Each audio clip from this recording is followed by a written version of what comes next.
જય ગિરનારી, હર હર મહાદેવ।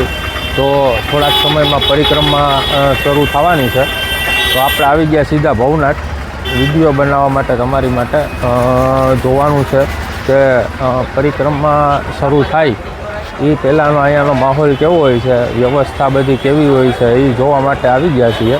બતાવીશ તમને હમણાં। અત્યારે પણ ઘણી પબ્લિક છે, બતાવું તમને। આ બધી અત્યારે ઘણી પબ્લિક, ટ્રાફિક બહુ છે। અત્યારે આવી ટ્રાફિક છે તો વિચાર કરો કે પરિક્રમા ચાલુ થાય ત્યારે કેવી ટ્રાફિક હશે। આ છે ભવનાથ મંદિર અને પરિક્રમા ક્યાંથી ચાલુ થાય ને એ તમને હમણાં બતાવું। તો આ ગેટ છે, અહીંયાથી લોકો પરિક્રમાની શરૂઆત કરતા હોય અને પાછળની સાઈડ છે ને આ સાઈડ સીધું ભવનાથ આવે। અહીંયાથી પરિક્રમાની શરૂઆત થતી હોય। હું તમને બતાવું। પરિક્રમાનો જે ગેટ છે એ અલગ છે। અહીંયાથી ખાલી તમે પરિક્રમાના ગેટ સુધી જઈ શકો। ક્યાં સુધી જવાય તમને બતાવું અત્યારે। તો આ રસ્તો અત્યારે એકદમ ખાલી દેખાય છે। આ રસ્તે હાલીને પરિક્રમાની શરૂઆત માણસ અહીંયાથી કરતા હોય। આગળ હજી એક બીજો ગેટ આવશે, ત્યાં તમારું સામાન ચેક થશે। પ્લાસ્ટિક કે કાંઈ પણ હોય તો ત્યાંથી તમારું પ્લાસ્ટિક બધું કઢાવી નાખશે। ભાઈ ઘણી મહેનત કરી પણ અંદર ના જવા દીધો। મારે હિતવા ચેકપોસ્ટથી રિટર્ન આવવું પડ્યું। હિતવા ચેકપોસ્ટથી ગેટ બંધ હતો કેમ કે ત્યાં અંદર રોડ રસ્તાના કામ ચાલુ હતા।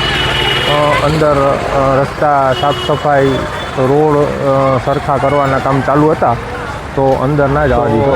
ફ્રેન્ડ્સ પરિક્રમા કરવા જતા હોય તો હારે હું લઈ જાઉં એની વાત કરું તો એક તમારે એક પાથરવાનું સારું લઈ લેવાનું, એક ઓઢવાનું લઈ લેવાનું અને યોગા મેટ જેવું લઈ લો, કોરું હોય યોગા મેટ જેવું લઈ લો તો પણ હાલે।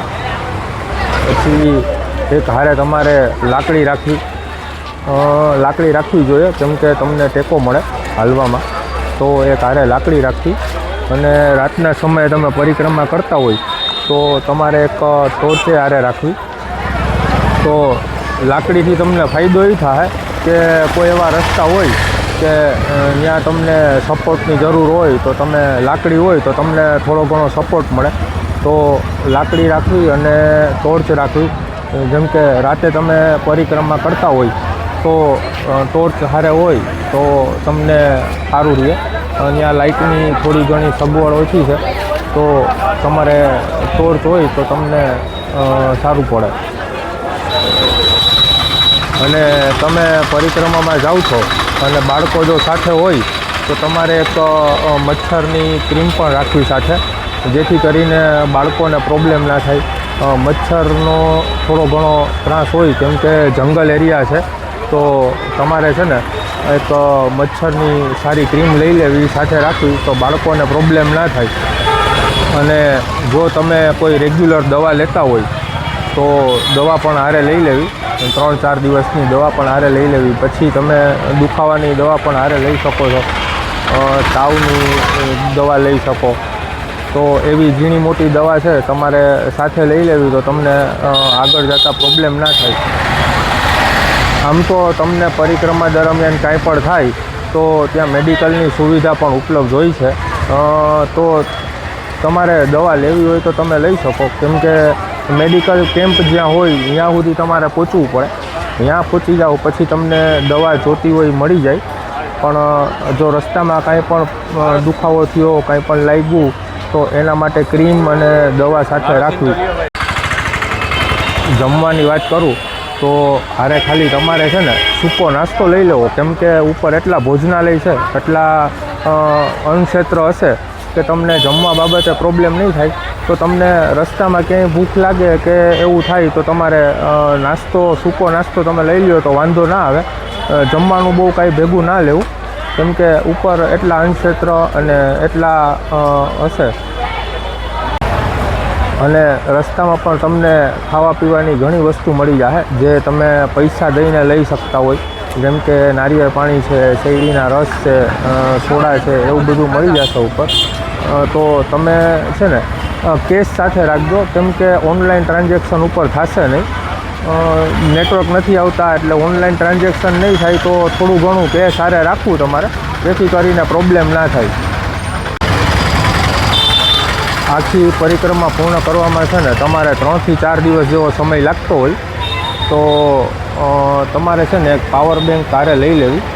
આમ તો તમારે પ્રોબ્લેમ ના થાય, કેમ કે મોબાઈલના નેટવર્ક જ નહીં આવતા હોય તો તમે વાત તો નહીં કરી શકો, પણ તમારો ફોન બંધ ના થઈ જાય. તમે પરિક્રમામાં આવો છો તો તમે ફોટો વિડીયો લઈ શકો. એના માટે થઈ અને તમારે એક પાવર બેંક લઈ લેવી, જેથી કરીને તમારો ફોન બંધ ના થઈ જાય. અને ઉપર ચાર્જિંગના પોઈન્ટ હશે, પૈસા લઈને તમને મોબાઈલ ચાર્જ કરવા દેશે ત્યાં બેસીને, તો પણ એના કરતાં તમે એક પાવર બેંક લઈ લો તો વધુ સારું રહેશે. તો હારે હું ન લઈ જાઉં, તો ન લઈ જવામાં છે ને એક તો ખોટો સામાન ના લેવો તમારે વધારે, કેમ કે 36 કિલોમીટરની પરિક્રમા છે, તો વધારે સામાન તમે લઈને આવશો ને તો તમે થાકી જાઓ. એટલે વધારાનો સામાન કાંઈ ખોટો ના લઈ જાઓ. અને બીજા નંબરમાં એક તમારે પ્લાસ્ટિક હારે ના લઈ જવું. પ્લાસ્ટિકની બોટલ છે ને એ તમારી કઢાવી નાખશે, જેમ કે બિસ્લેરીને એવી કોઈ બોટલ છે ને તો એ તમારે ના લઈ જવી.